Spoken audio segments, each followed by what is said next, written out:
you know, what you don't want to do is you don't want to make any experience, whether it be a film or a book, which alienates your fans. I mean, it just seems like a dumb thing to do. And I think that just means you have to work harder, and it's making everybody feel good about their experience on what they're using. If I was critical about Fable II, I would say that's where we failed a little bit, is that we weren't clear enough about what you know, the bonuses that you were getting, and we should have made it slightly tougher to achieve, to unlock the things at the higher levels, so that only true gamers really got to those higher levels.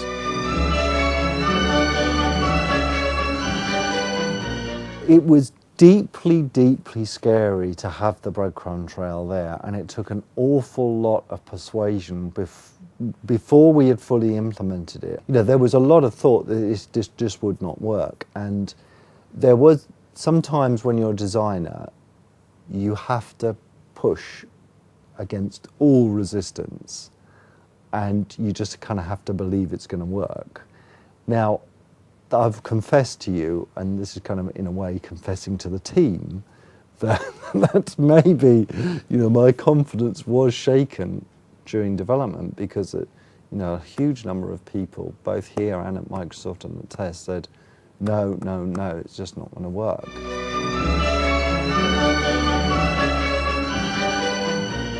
The only criticism that I've got, and I'm not going to fully point the finger at us, is that I think that the controller is such a barrier to the casual market, to anybody who hasn't played many computer games, and it's so intimidating even before we pick it up. And my wife, for example, is a classic. You know, one day I'm going to do a game that she actually enjoys, but you know, she holds the thumbstick like this, like a little gear lever, and you know, you're looking at her, put your thumb down there, and she refuses to do it.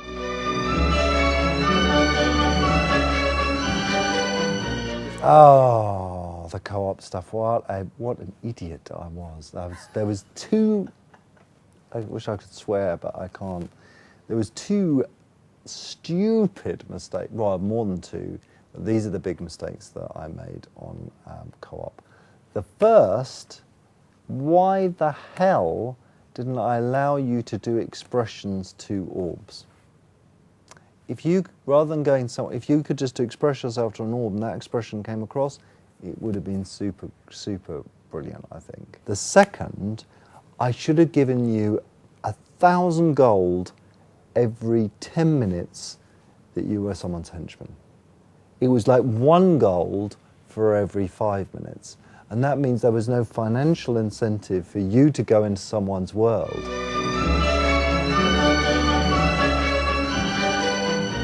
It's something that you can go to at any point. There's a whole load of more new simulation stuff in there. There's some new creatures in there. There's a completely new dynamic environment in there, which we never had time to exploit in Fable 1. There's all, you know, you can expect new weapons, new armor. You can expect some new gameplay in there. You can expect some quite a few dungeons with a little bit more sort of puzzly elements in there, because we didn't do that an awful lot in Fable 1, and it fits into the story and to the world absolutely perfectly.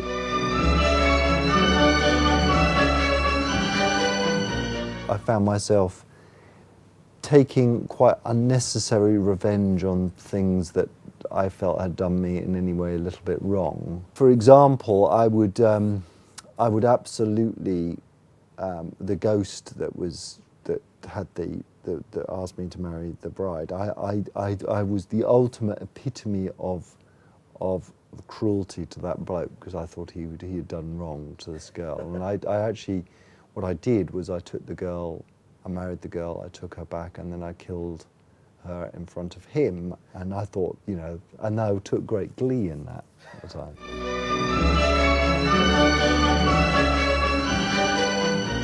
There's been a surprising number of reactions from somebody sending me personally an email by scanning every possible combination of email my address could be that said that I deserve to die, and he would never, ever, ever buy another game ever again unless I release a patch to resurrect his dog. To other people saying, never, ever, ever go back on that choice of resurrecting the dog, because that was a great moment. I'll remember it the whole of my life.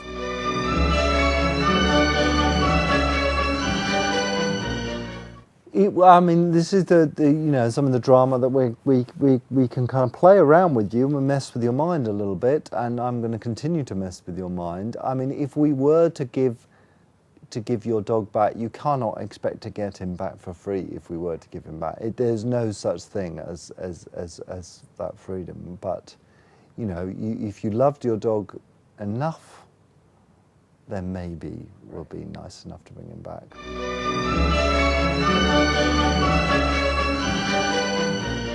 What you don't realise, and people haven't got it yet, there is this big thing about Teresa.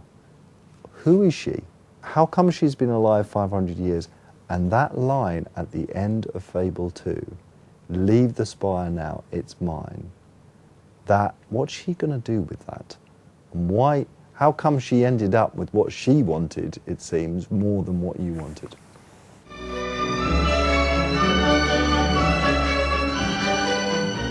There is this sense here at the moment, there is a sense of excitement around something that we've been experimenting with for an awful long time.